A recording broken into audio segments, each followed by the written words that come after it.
రక్షకుని జన్మస్థలమా యూదయ బెత్లెహేమా, రక్షకుని జన్మస్థలమా యూదయ బెత్లెహేమా.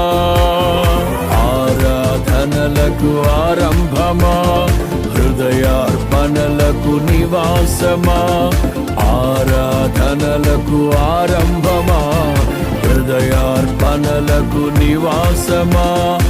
ఎందుకో ఇంత భాగ్యము దాచి ఉంచే ప్రభు నీ కోసము, ఎందుకో ఇంత భాగ్యము దాచి ఉంచే ప్రభు నీ కోసము. స్తుతియు మహిమ ప్రభావము ఎల్లవేళల ప్రభుకే చెందును, స్తుతియు మహిమ ప్రభావము ఎల్లవేళల ప్రభు